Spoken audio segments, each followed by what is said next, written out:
Hi everybody, it's Oni and welcome back to part 3 of What If DEKU had a Yandere Girlfriend with Shinobu from Seaman Slayer. If you guys want more of this, please let me know in the comment section down below, because every suggestion helps. Kinda like every little helps, but that way, man. If you guys actually want to see more of this, please let me know in the comment section down below, and have fun with the video and subscribe. In a bit, boys.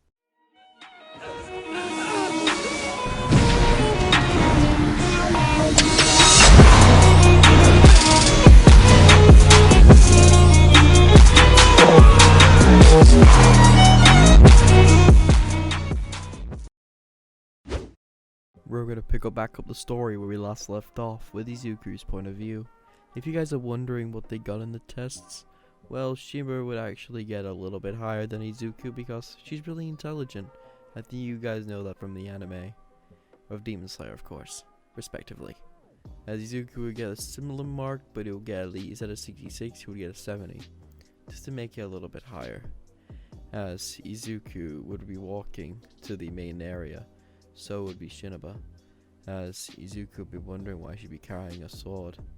Hey Izuku, do you remember when we were little and you told me if I concentrated my poison or anything like that hard enough, I could technically make a sword out of it? Yes.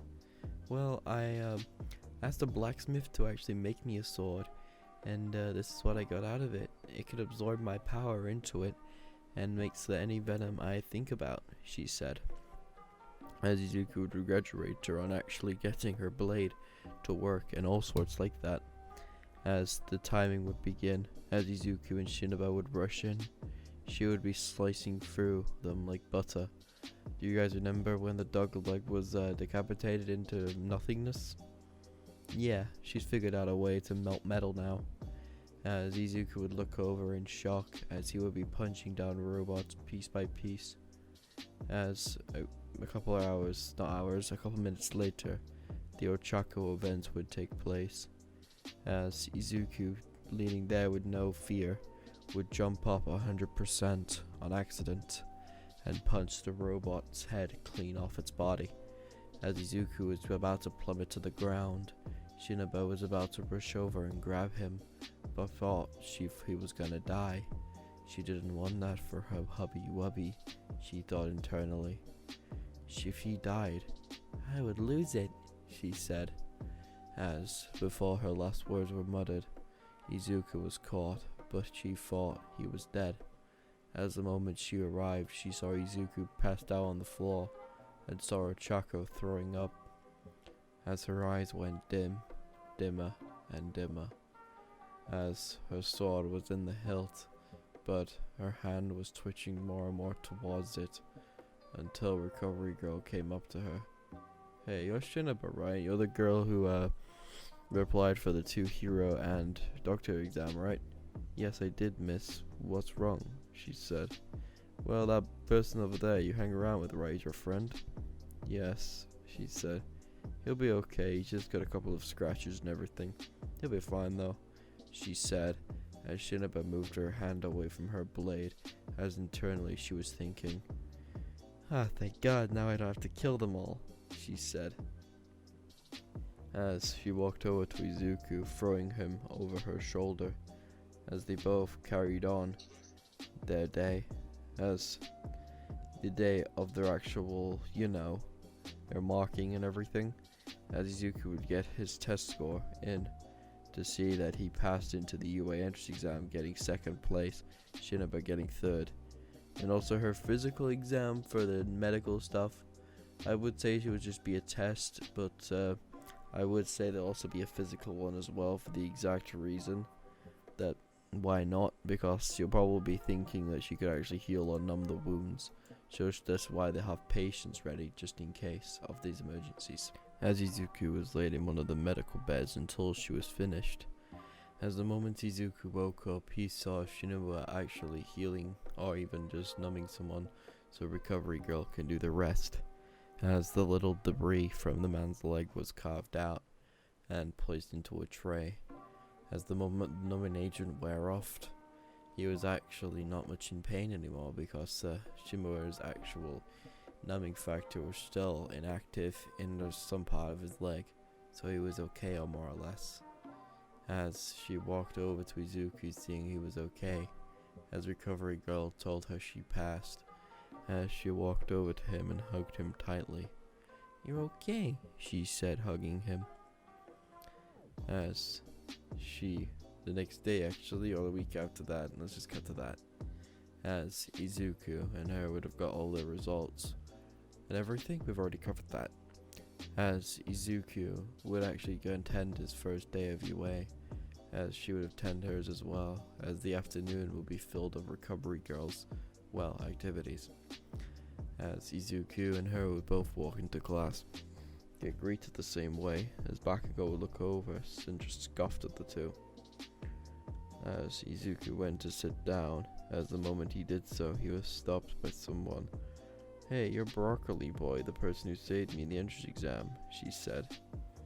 "Oh, really? That's funny," Izuku said, as he looked over his shoulder to see that she was rising in anger slightly, as she was about to pull out a pretend blade, but realizing it, she wasn't holding a blade at all, as she would actually try and pull out a blade, but nothing came out. As Izuku would just sit down, seeing how nervous he was. Recovery Girl would have got the hint, not Recovery Girl, sorry. Thingy would have got the hint and sat down. As Izuku would be sitting down next to Shimura, they both held hands as Aizawa walked in. "Hi everybody, get ready and go outside. I can't be fucking ass today, so you do you. Just get ready and go outside," Aizawa said in a very depressed tone. "But sir, what about Aryan? I don't fucking care. Get outside now," Aizawa said, as everyone did so what he said. As the moment everyone came out, as Shimura in the girls' changing room. "Hey, that Midoriya kid looks pretty nice, doesn't he?" Mina said out loud. "Yeah, he does. I wonder if he has a girlfriend." As Shimura just coughed. "Excuse me, but I'm actually his girlfriend," she said. "Oh, sorry. We didn't know." "It's okay. Just don't go near him," she said. "Why, what's up? He's mine.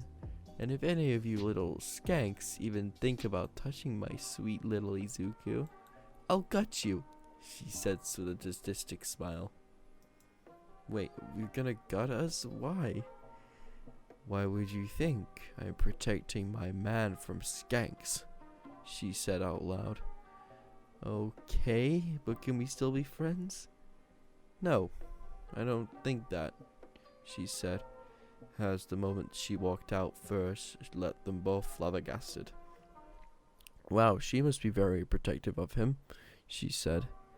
"I think she might be a yandere," Mina said mentally and said out loud as well. "Wait, what do you mean by yandere, Mina?" "She has an over obsession with Izuku to the point I think she might gut someone. Like actually gut someone," Mina said, horrified. "Wait, you're serious? You think might do that?" Ochako said. Not really, but I would think so, because she's got a yandere type of vibe to her, but I would keep a good eye on her just in case she is actually a yandere. If she is, then you better run for the hills if you touch her man," she said. As Ochako would just blow out a silent piece of air. "I hope I haven't touched her man," she said, internally and externally. "You better hope so, because she is a yandere. Run for the hills," Mina said, as they all went outside, as everyone arrived there and did all their tests, as Izuku was called up to his first throw ball of the day. "So, what was your actual longest throw in middle school?" Aizawa said depressedly. "I think it was 52 meters, Izuku said. "Okay then. Here, throw it with your quirk now," Aizawa said. "Okay, is there any limitations? Do I have to hold back or something?" "Nope, full on out. If you hold back even a slight bit, I will expel you," Aizawa said. "Okay, sir," Izuku said, as he charged up one for all on his arm, ready to release it. As the moment the slight tingle in his arm was about to burst, Izuku felt his limit at 10% and threw it. As Izuku tossed it into the air, it felt like he even went further, but it stopped.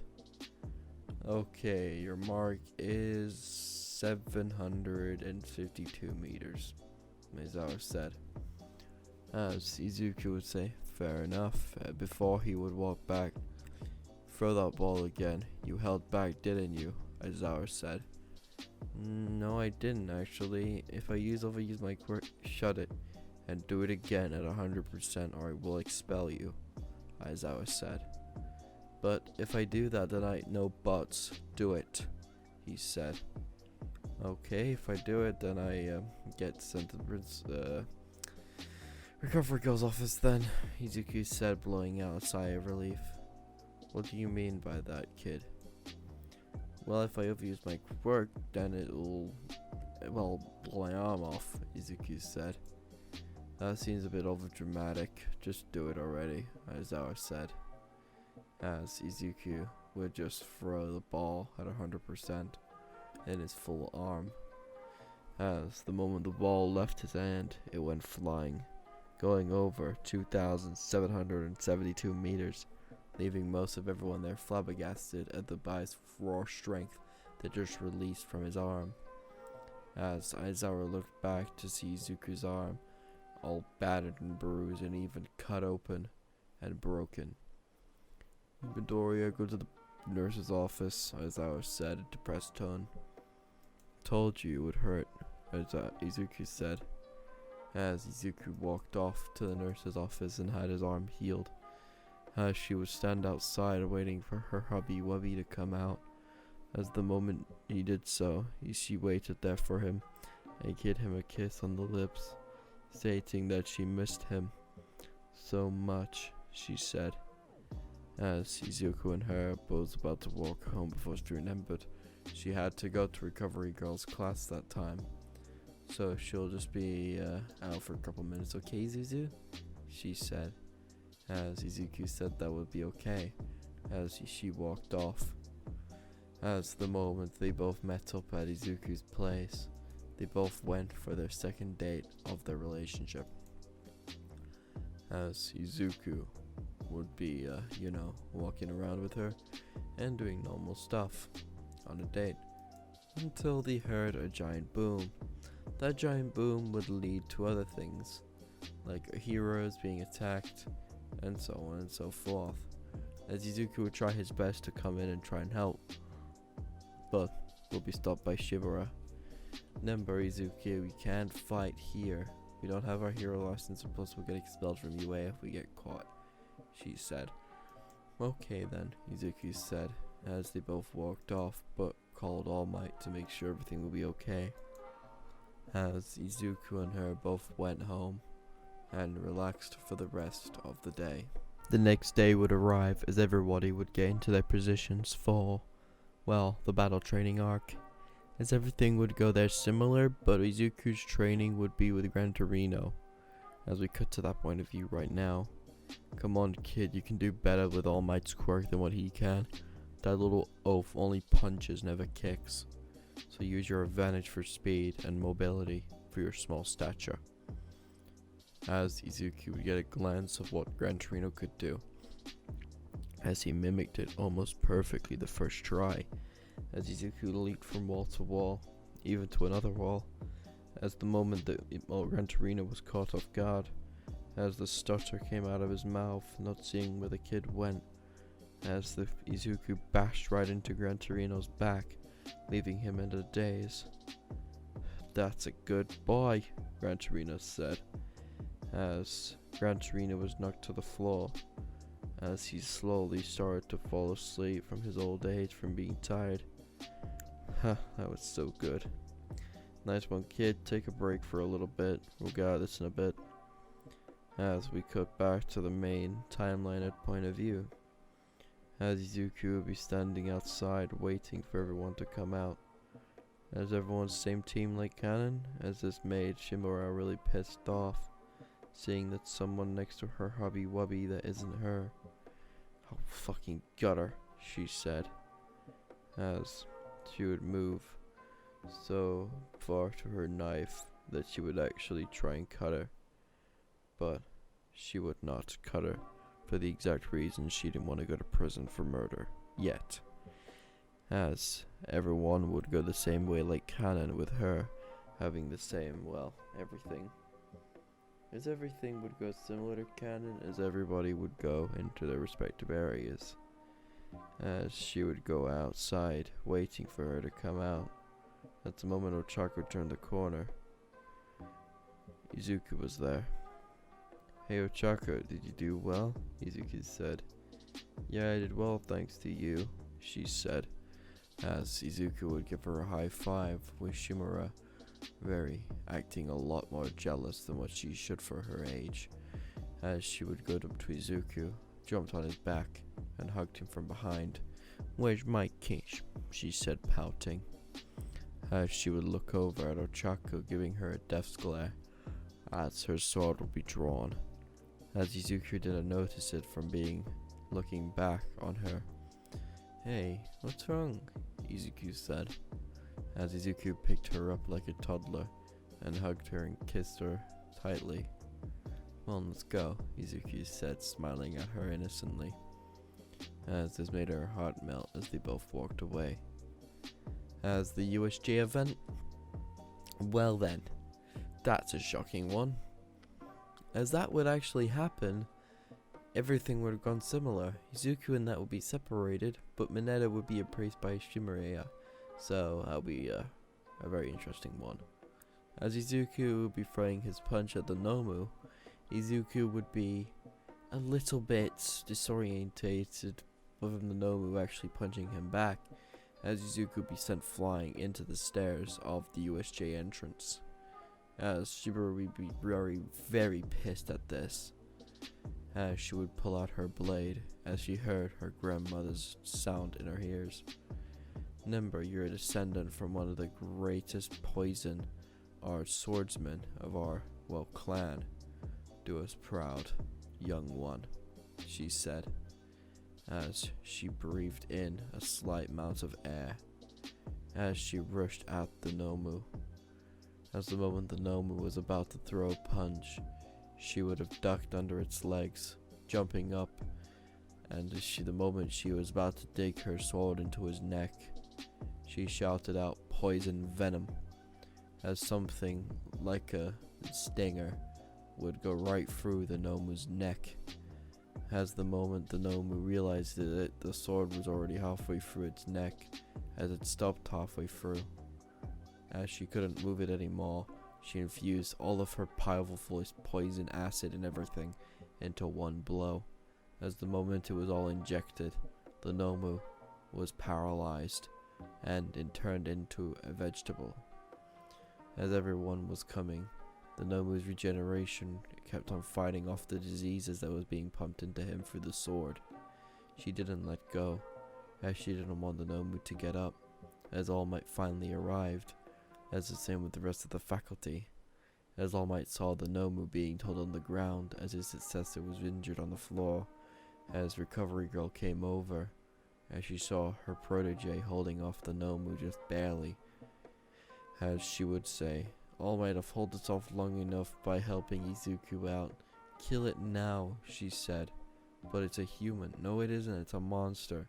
And she would see its brains exposed. "It's been experimented on." "Kill it," she said.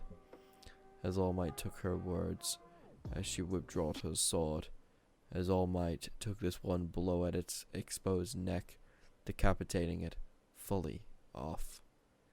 As that will be the USJ event in total. I know it's a short one, but it's there. As the day after, Izuku finally woke up from his coma, and Shimura's face would gleam with glitter. Thank you all for watching. You guys want a part 3 sooner or later? It will come out. Soon or later? I know that already. I've recorded these videos in one day, so I do hope you guys like them. The movie of it will come out after part 4, because I'm planning to make part 4 at least 40 minutes long. Thank you all for watching, and have an amazing day, everybody. Goodbye.